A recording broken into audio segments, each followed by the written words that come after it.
Buongiorno a tutti ragazzi, come sempre informazioni, complotti, misteri, sempre sul canale. Parleremo sempre di cose strane al finale. Stavolta parleremo ma già anche in passato abbiamo parlato del famoso sangue RH negativo. Può sembrare molto strano, ma alcuni scienziati, ricercatori, ritengono che questo sangue RH negativo sia un fattore strano o misterioso allo stesso tempo. Diciamo sarebbe una traccia del DNA degli antichi dei, in effetti degli angeli caduti della Bibbia. Ed anche in altri testi, diciamo, si può trovare questi Nefilim, che sarebbero una razza parallela più o meno, ciao, Domitilla, più o meno alla nostra, quindi a genere umano. Secondo questa teoria, però, questo gruppo sanguigno è molto, diciamo, enigmatico, è raro, quindi non è che tutti ce l'hanno, ragazzi. Diciamo, è un po' diverso da quello dell'Homo sapiens, quindi in effetti perciò dicono che sia, diciamo, un Nephilim, quindi diciamo più o meno alieno. Vabbè, ma avevo fatto dei video così per ritornare un po' ai vecchi tempi, quindi alterno quei video a questi qua in diretta, diciamo, e non perché avrei cambiato un'altra volta così, quindi con la voce, diciamo, è un po' diverso, quindi però così mi alterno un poco così, un poco lì per non fare sempre la stessa, diciamo, cosa, quindi mi alternerò, non è che faccio quelli lì. No, no, è per cambiare un po' per non essere sempre monotono.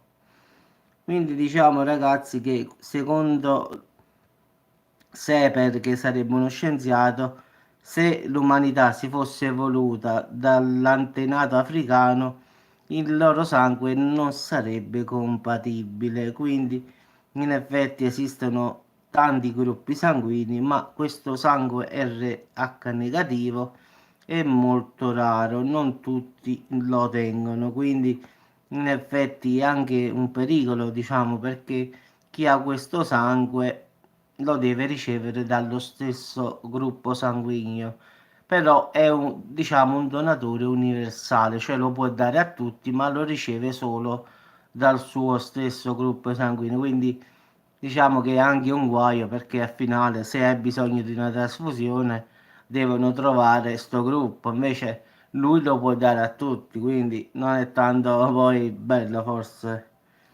Quindi in effetti chi erano i Nefilim, secondo varie interpretazioni, la parola in origine ebraica significa caduti, angeli caduti o giganti. Questa è la traduzione, diciamo, dall'ebraico.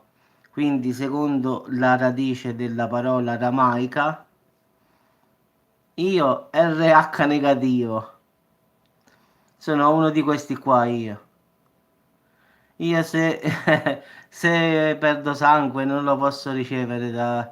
C'ho la targhetta perché devo averlo uguale, RH negativo. Quindi se ho una trasfusione, una cosa devo avere, diciamo, dal mio stesso gruppo. Quindi sono donatore universale, ma però lo posso ricevere solo da uno come me. Quindi diciamo è un casino un po'. Vedi che coincidenza. No, è non tanto buono, eh. Ciao Jasmine, perché al finale se mi faccio male lo posso ricevere solo dal mio gruppo, questo qua RH negativo. Invece io, quante volte sono andato in quelle, sai, quelle ambulanze che stanno ferme, che fanno, che prendono il sangue, quando vedono che ho l'RH negativo lo vogliono perché dicono così lo possiamo donare a tutti, anche se la verità non l'ho mai fatto perché ho paura, perché quello tirano quasi mezzo litro di sangue. A me il sangue fa paura, è più forte di me. No, no, io ho proprio paura, guarda, pure quando mi vado a tirare il sangue in ospedale, oppure sono andato, c'ho proprio terrore del sangue, è più forte di me. Già vedere la vena che viene impiccata nella pelle, a me già mi fa paura, è più forte di me. Mi fa paura. proprio, diciamo, mi fa davvero, non è più forte di me. Io certe volte quando vedo dei ragazzi si drogano, io dico, ma come fanno? Io il sangue non ci riesco a tirare, questi si drogano, no, non mi potrei, io mai mi potrei, diciamo, già avvocate drogare, questo è poco ma sicuro.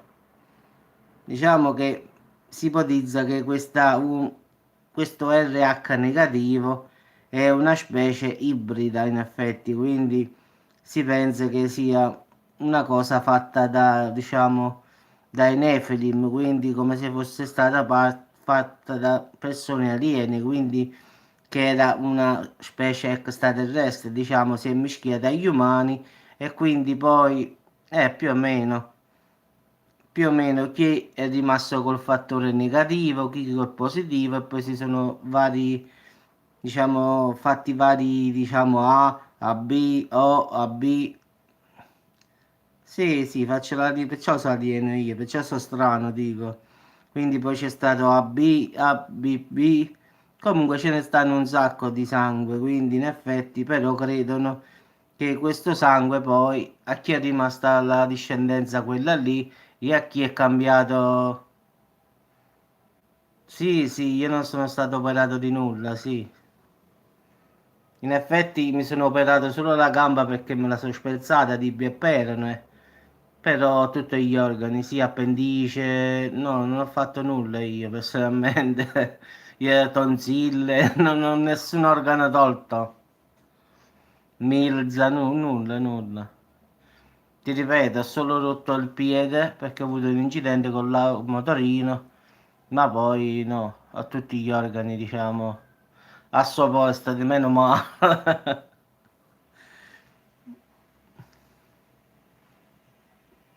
Ah, allora vedi, no, no, no, io ho tutti i pezzi al suo posto, ragazzi.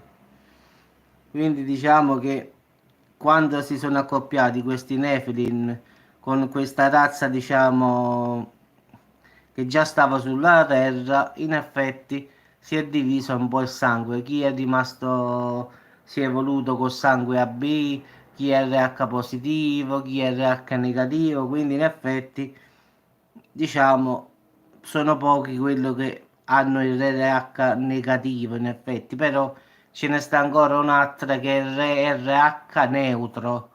Quello è rarissimo, quindi ho fatto già un video che poi metterò dopo. Ci sta un altro sangue che è RH neutro. Quello ce ne sono solo 47 nel mondo. Solo 47 persone possiedono l'RH neutro, cioè né positivo e né negativo, e quello lo chiamano il sangue d'oro. Pensate un poco, ce l'ha solo 47, sì, sì, né carne né pesce, bravo, solo 47 persone al mondo. Eppure lì si dice che sia di origine aliena. Manca a farla apposta. Indovinate chi ce l'ha questo sangue? Dice dimmi un nome, avvocato, vai, ditemi un nome di una che pensiamo che sia un alieno. Quindi diciamo che è molto potente. Quindi ditemi no, è donna. La regina, bravo, avvocato, la regina Elisabetta ha questo sangue. La famosa rettiliana. Sì, dammi dire, la regina ha questo sangue d'oro. Solo 47 persone hanno questo sangue. Quindi sono diciamo, catalogate perché in caso di trasfusione queste 47 persone devono essere trovate subito. Quindi in caso qualcuno si faccia male, diciamo uno in America, addirittura un ragazzo ogni mese, eh sì, sì, Jasmine, la regina Elisabetta, sì, c'ha questo RH neutro, cioè né positivo né negativo. Io ad esempio ce l'ho negativo e dicono che discendiamo dai Nefilim, come si dice. Poi ci sta l'RH, cioè neutro, cioè non come ha detto quello, né carne né pesce, quindi in effetti ancora più prezioso dell'RH negativo, quindi questo è proprio neutro. E solo 47 persone fino al 2019 sono state trovate con questo sangue d'oro, così lo chiamano, sangue d'oro. Quindi in effetti ho fatto un video, quello là con le scritte, proprio che parlo di questo sangue d'oro che metterò più tardi, già l'ho fatto, quindi sto alternando questi video a quelli lì. Sì, sì, i vampiri, vabbè, allora cose di Avvocatella, che Avvocatella ci crede ai vampiri, streghe. E quindi la regina ha questo sangue, quindi come ho detto io, che la regina non è umana, a volte secondo me c'ho ragione, a volte dico di no, mi sbaglio, però certe volte dico no, forse è vero. Che ne so, io ero ragazzino, ragazzi, e mi ricordo che sta regina era sempre uguale. Mo c'ho 43 anni e la regina è sempre uguale, quella non cambia mai. Io me la ricordo a 20 anni che era così e a 43 anni che è così. Non lo so, come se il cervello si fosse bloccato. O è lei che è così proprio. In effetti mi pare che non invecchia, non lo so. Mi pare che come se il tempo a lei si fosse fermato così, mo. Io avevo 20 anni, 21 anni quando facevano in TV, la vedevo così.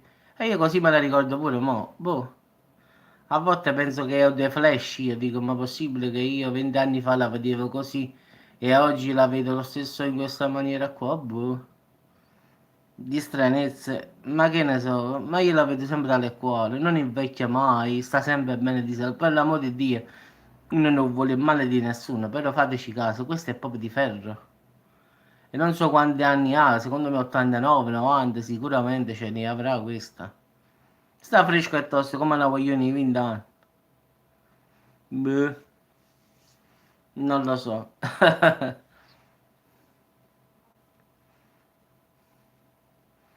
Sì, in effetti c'era una teoria, a parte tutti i tradimenti di Carlo, del marito che stava con quella, ma poi ci sta anche una teoria dove si dice che è stata fatta fuori perché ha scoperto che la regina era un'aliena, una rettiliana.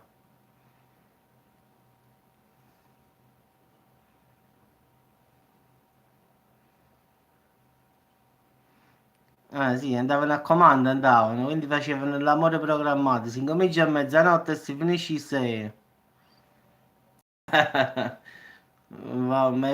No, secondo me il fatto di Lady Diana sicuramente lì è stata fatta fuori, quindi non credo che sia stata casuale la cosa, quindi mo o con le corna che avrà fatto al marito o questa scoperta della regina, qualche altra cosa, sicuramente qualche cosa hanno fatto, non è che sia stata la casualità, diciamo, che doveva succedere, quindi anche perché si sapeva che Carlo stava con Camilla, quindi al finale non capisco che l'hanno fatto sposare a fare con Lady Diana.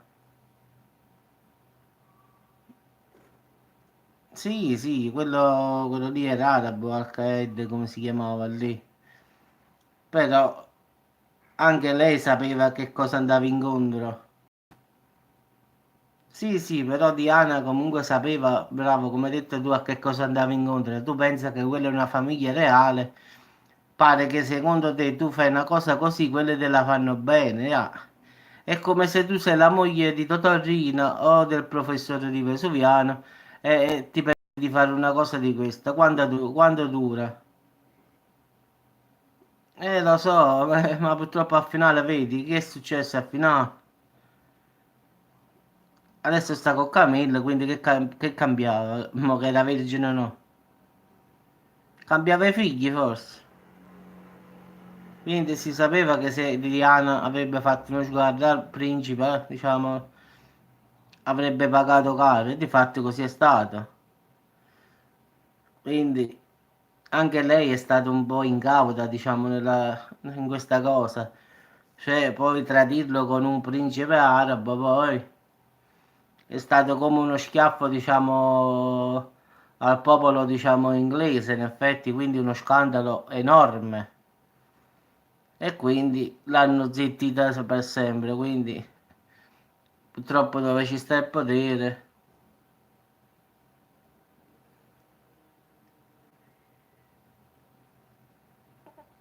Sì, sì, ma te l'ho detto, qua al sud Italia ancora si usano fare queste cose. Qui ancora ci sta, come rispetto all'onore, come film là. Qui è vigore, qua non è che è legge, è così. Ma guarda, io ti dico io, perlomeno a Salerno, ma a Napoli, ma a Caserta poi, io a di Principe ci sono stato un sacco di volte, ti posso garantire che sono persone come noi, non sono extraterrestri, solo che hanno una mentalità, purtroppo così. Quindi lo so che il rispetto, in effetti, come regola, si sa che la moglie di un carcerato non si va a importunare. È sempre stato così e sarà sempre così.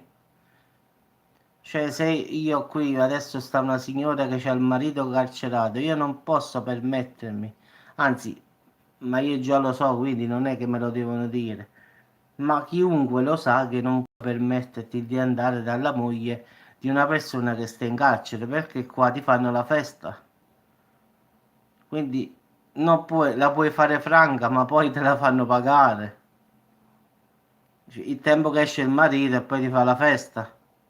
Quello poi che va di nuovo carcerato non se ne importa proprio perché lui deve difendere il suo onore e quindi lo fa tranquillamente, senza problemi. Quindi se ne torna in carcere e basta. Purtroppo è la mentalità di qua.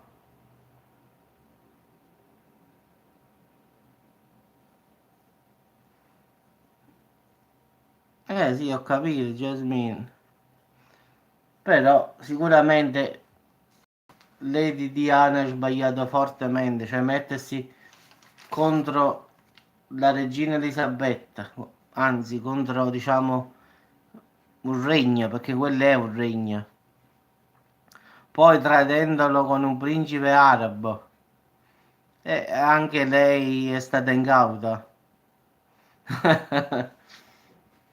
Quindi diciamo che se l'ha cercato un po' alla fine perché sapeva che cosa succedeva. Però si pensava che guardando l'opinione pubblica e tutto non aveva fatto nulla. E così hanno fatto in modo che fosse un incidente. E quindi non potevano incolpare giustamente alla famiglia reale. Quindi hanno fatto tutto nei minimi dettagli, come dico io, per far in modo che fosse un incidente.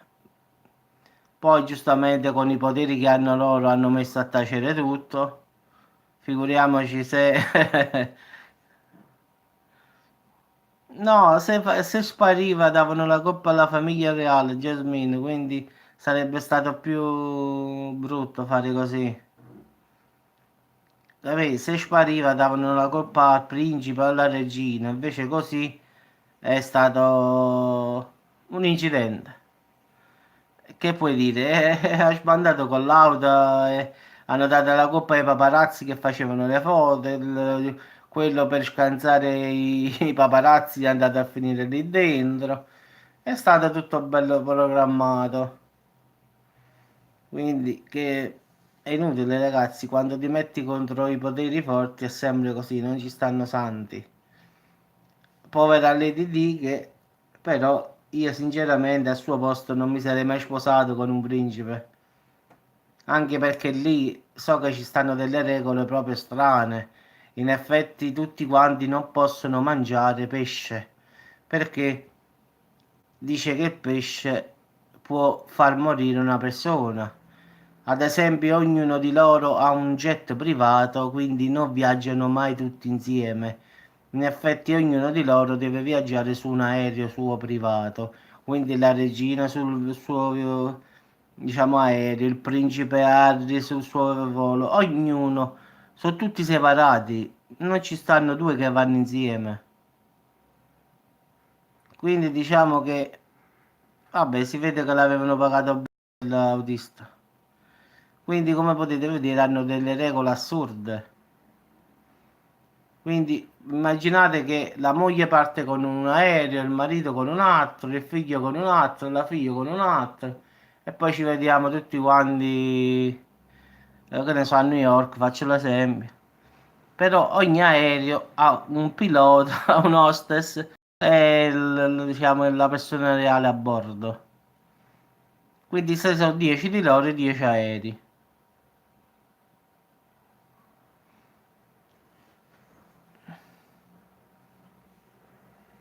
lo so che è questa la regola, lo so, però regole assurde, se deve succedere, come dico io, succede e basta, quindi quando è arrivata l'ora tua puoi stare dove vuoi, che ne so, se devono morire due cadono due aerei, tanto per dirti, no? Quindi io penso che ci sia tutto un destino, non è che tu puoi cambiare il tuo destino. Quindi se oggi è deciso che devono morire due, cadono due aerei e basta. Non è che puoi cambiare il destino com'è. Quindi se devono morire tutti e 10, cadono i 10 aerei. E pure io c'ho una paura dell'aereo. L'ho preso 4-5 volte, ma ogni volta che lo prendo tengo una paura. Facevo Helsinki, Napoli, mamma mia bella, non veniva mai. Oppure quando facevo Roma-Varsavia. Ah sì, all'Italia, no, sempre all'Italia ho preso, ma in una compagnia. Mamma mia, che paura, è più forte di me. Incominci a pensare, ma chi me l'ha fatto fare? Ma perché non mi stava a casa? Ma chi mi ha fatto fare? Incominci a fare tutte le preghiere possibili e immaginabili. Ma quella si dice, ma non ti preoccupare, sono 2 ore, sono 2 ore, mica sono 2 minuti. E poi incominci a vedere sul pannello davanti a te a 890 km, 900 km, 920 km, vedi pure la velocità dell'aereo che si muove. Poi puntualmente ho la fortuna che prendo sempre il posto vicino al finestrino. Poi io siccome sono curioso apro sempre quello blu per vedere sotto e là, e là è proprio che mi prende il panico più totale.